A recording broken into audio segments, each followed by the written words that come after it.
Theology, guys. Appreciate you showing up. Welcome. Hopefully everyone's doing well today. It seems like the universe is opening up a little bit for you, but basically the messages I'm getting is some of y'all are feeling relief because you're releasing some stuff, right? The more relief you feel is a direct indication of the stuff you are releasing, right? Past stuff, past relationships, past businesses, past whatever's in the past, right? And there really is no past because we can't go and revisit it, barring any scientific time machines, right? H.G. Wells and all that stuff. But we can't go back to the past. There is only now. So even when you're thinking of the past, you're still doing it in the now. So you're really not visiting the past. You're just sort of spinning your wheels in mud, right? In the muck of your thoughts. In the thoughts which you think are past thoughts or thinking about past relationships. They're not. You're thinking about it right now. Right? So today is normally Friday where I let you, the viewer, pick the readings and questions you may have. And it either falls under health, wealth, or love for the most part, but if there's specific things about health, wealth, or love you want to know about, then that's what the questions are. So this week we had someone asking about family relationships, right? Should they cut their losses? Should they keep trying, right? So let's sort of get a reading on that today. Right away we get the fifth chakra, which is in reverse. We get financial constraints, which we always seem to get that card in its reverse. And then we get the sun.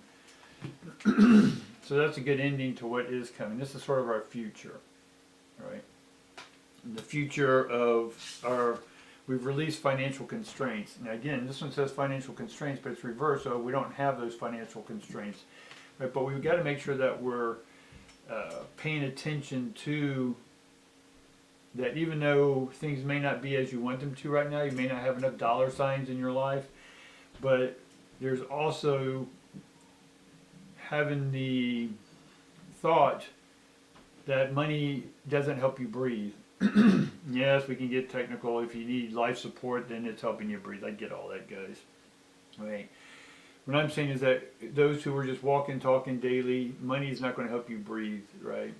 And you can say, yeah, because I can't afford food, so I have to eat crappy food that's going to affect my health. That's fine, right? But again, it's your thoughts about what you're eating. Your body doesn't know the difference between a hug or a candy bar, right? I've said that before, is because it's the thoughts that you're giving the food that you're eating. If you bless that food, if you think that food is from manna from heaven, then it's going to nourish your body because you're the one giving it the thought. You can give it crappy thoughts about the food you're eating or great thoughts about the food you're eating, right? And we hear the stories all the time of people who've just eaten oatmeal their whole life or just live off the sunshine, all that great and dandy. But this reading sort of has to is to get the person who asked this about their family. There is something about financial constraints going on right now, and that is in effect their thoughts are about how everything around them therefore is less than because they think they are less than because of their money. That makes sense? So let's sort of get more information. Whoa, two cards want to fly out immediately. We'll go ahead and honor that. We want to sort of see what, since the fifth chakra, Archangel Michael, or Gabriel, is upside down, right? Let's sort of get an idea of what's happening with there, because that's normally the communication. So we all automatically know that there's something having to do about opening up communications to a brighter conversation, not one that's constrained, right? That's our second two cards. So right away we get the Mother of Cups, which is the mother. So this has to deal with the mother, of course. And then, and again, I don't do gender necessarily, but if I get something that's about a specific woman, because this was a woman who asked me, so I have this specific, so it's her reading, so it is a mother energy. And there's also a daughter of Wands, which is creativity, which is expressing herself fully, not as the mother's mature fully, but as a daughter fully. Does that make sense? A teenager can express themselves fully, and a 50-year-old woman can express herself fully. They're both expressions, but one has 50 years experience, one has less experience. of being emotionally mature. So we have the cups, the mother, which is open, which is loving, which she sees. She has her own intuitive capacity, her own abilities. And then you have the daughter of luxury, or the daughter of wands, which is about expressing, living the lifestyle, the luxury. And the daughter's done something to get herself there, but there's a disconnect between. There's a disconnect between the communication between the two. You know how that goes sometimes. That sometimes our kids think they know more than we do, and maybe they do. That's great, but we still have to be able to communicate this in a healthy way. So immediately we get the sun, so there has to be a sun involved here as well. Now I'm going to go back to the daughter, because the daughters is very successful, or I'll say successful. Very may be a stretch, but the successful's there.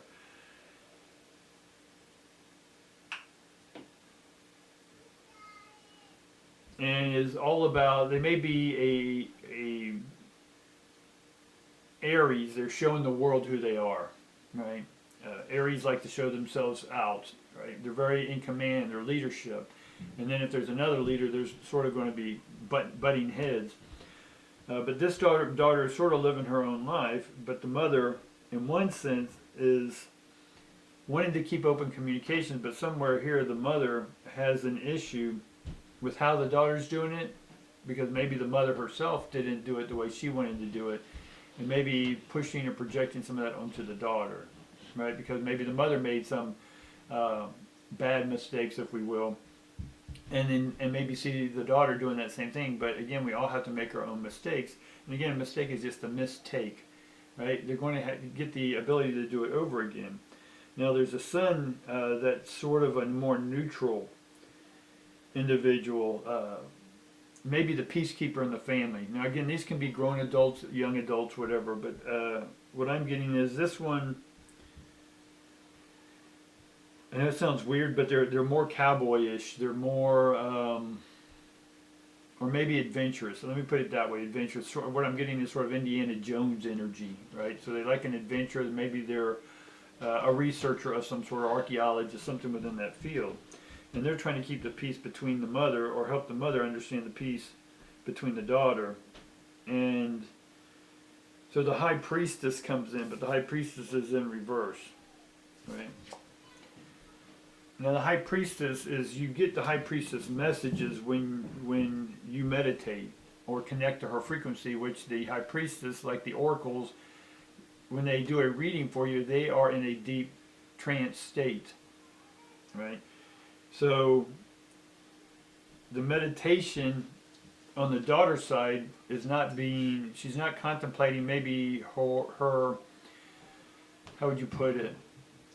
Not looking at the consequences of her actions. And the mothers, maybe with her maturity and observation, can see this, but then the communication, because of the wands and the swords, right? We got the Son of Swords, is that the Son's trying to be the mediator between the two, right? Or there's something going on with that mediation that maybe the mother is just being direct, like a mother would be, but the daughter doesn't want to hear it, like a daughter doesn't want to hear from the mother type thing, in one dynamic. But then the son's trying to get in the middle and keep the peace, if you will, the mediator, the communicator, and to get them to communicate, because neither one of them, or the daughter especially, is not hearing her divine message. Because maybe the daughter's trying to follow her dreams, but she's not getting there. And so maybe there's a destructive path happening with the daughter that the mother may be trying to help with, right? And again, we'll see what goes on further here. So again, we get the Magician upside down, and we get the Fool upside down. So a lot of energy in reverse. So there's a transformation. In order for the daughter to do what she's got to do, because in one sense the cells in the daughter are in the cells from the mother and father, but in this case we're talking about the mother, so the mother themselves have to do a transformation, right? Because if they can transform the energy that changes the cells and the molecular structure of their own thing because of their thoughts, those things that the mother experienced that she's projecting onto the daughter, those cells within the mother are going to clear up and vibrate at a healthy frequency. That then the cells that are in the daughter that came from the mother are going to start vibrating harmoniously. That makes sense? And so, but that's not being done. The mother has to do the transformation herself. She can't really help the daughter, and the mother's just amplifying her own energy onto the daughter's energy. And then that's just making the daughter whack out, or the daughter's choosing to use her mother as an excuse to vent her own frustrations. But we get the full, and the full is a beginning. So each one of these, especially the daughter, there's a new beginning coming for her. And this new beginning is about being her own person, and the mother has to let her be her own person. And I know that can be tough, right, as a parent. As a parent myself, but we have to allow them to experience their own life. We have our version of what we think their life should be, but it's not going to be their version. And so that's an acceptance. Right? So let's see what some of the obstacles may be. So there has to be a rebirth. There has to be harmony. There's not harmony, there's disharmony going here. And then we get the moon card, and then we get the chariot. So a lot of majors. So there's a lot of majors that have to happen here. So we get eon, which is rebirth. Right? There has to be a rebirth, which is in the upright position. So the daughter and the mother are both crossing horns or swords. Each one's megaphone, look at this, instead of a trumpet, look at it as a megaphone, and each one's trying to yell their point of view to each other to get each other to see, but neither one can hear each other because they're both tooting their own horn about the other person. Well, they each need to toot their own horn, right? Become their own selves. And that's why we have disharmony. And so all of this is grounded in, to a stone, it's grounded in insecurity, right? And that's our blockage. This is what you're being blocked by. Right, so what do? We need to focus on the dream. What's your dream, mother? Right? Do you know what daughter's dream really is? Have you really asked her and just listened to her? Right? Because what I'm seeing is that you, the mother, because this reading's about you and your perspective about the daughter. Right? So it's about willpower. This card's about willpower, which is the chariot, and the chariot's in reverse, or the chariot's upright. So that's about balancing, right? Now I see there's another kid that is also having some issues, but right now we'll just focus on these because that's what's coming through. And this all has to be communication, right? A lot of times when you run a race, right, let's first paint this picture of a divine energy, right? Your divine energy, your divine love, your divine ions, atoms, right? You are consciousness, right? And your consciousness is divine. Enjoyment, happiness, contentment, all this stuff. This is what is in energy, right? Energy is just excitation. It's excited, right? Right? Energy goes to the wall. It's excited all the time. The atoms are always alive, right? So when we run a race, right, a marathon, I used to do marathons back in the day, and you train week after week after week after week. You always run more than 26 miles, and then that way when you run the mile, or when you run the marathon, it's only 26 miles, but if you were practicing with 30, then 26 miles isn't so bad, right? 26.2 or whatever it is. So you're running the race. It's the day of the race. You do the race, right? And you're running this race, and you're running this race, and in the first couple of miles, you're going good, and all of a sudden it feels like the bear jumped on your back, right? How we used to say it when we ran track, right? It's the bear jumps on your back, and it feels like there's someone on your back. But then you have to push through that, and then you get a cramp, and then you got to push through that, right? And then you get in your stride. It takes you a few miles, but now you're in your stride. Everything's rhythmic, right? You got a nice rhythm going. Your breathing's 4 in, 4 out. You got a nice rhythm. Right? You're running the race. Your muscles are starting to cramp up. You get a bar in you real quick. You get some Gatorade or something in you. You're able to go a little bit more. But now your body's starting to get tired, right? Even though you train, but you're starting to come down to about the 20th mile. And as you start hitting that 20th mile, depending on the course you're running, right? There could be ups or downs or whatever, right? And if you're already spent and your legs are starting to cramp, which means you're dehydrated or your body's already eaten its own fat, it's already eaten through the fat, it's already eaten, and now it's starting to eat the muscles, right? Which is a danger zone. But you're feeling this, but you're still pushing, right? Because you trained for it to some degree, right? Because of the experiences you had in the past of training. But you're in a live running race right now. Right now you're getting up to about the 24th mile, right? And now your body's starting to cramp. You're slowing down a little bit, right? But in the back of your head, you know that finish line's right up there. So you're going to push and push and push, right? But you're getting tired. You're slowing down. Other people are catching up, right? You're like, oh my God, no, I got to do my best time. I got to beat my best time, whatever this is. But then you come up and you see that the finish line up ahead, right? And that gives you a little momentum, right? When people see the finish line, they're able to start running faster and faster, faster, right? And they're going to give it all they got, no matter what's happening. Their willpower, right? Their willpower is going to get them through there because they're grounded, right? They're grounded in their mindset to finish this race because of they did the training and they want to see this thing through. And all of a sudden you hit the finish line and your muscles are cramped up and all of a sudden you just kill over. Rescue people come help you out, right? And that's the point of the entire story of universe. When you're finally finished this old race, this race that you're racing, that you've been racing for the last however long for any of y'all, for the last 7 years, 2 years, 1 year, right? You've been cramping, things are getting restricted, right? The cupboards are bare, your energy's gone, right? And as your mental energy's gone, your hope, your will, it may be diminishing. But when you finally release all that charged up, built up energy to cross that finish line, right? You're like, I'm done, and you basically just kill over. Well, that's when universe finally takes over.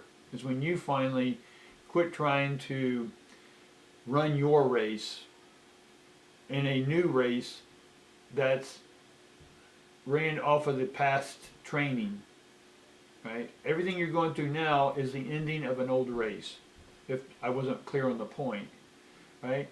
And everything's coming to an end. Everything's being taken away from you, and it's not really being taken away. You're choosing subconsciously to release all the clutter, release all the people out of your life, releases the businesses that aren't working anymore, right? You're getting rid of this subconsciously, even though your ego may be saying, no, I need to hold on, need to hold on. No, this is where you just need to release after you've run a good race. You've ran a good race, past tense. Now it's time to rehydrate, recalibrate.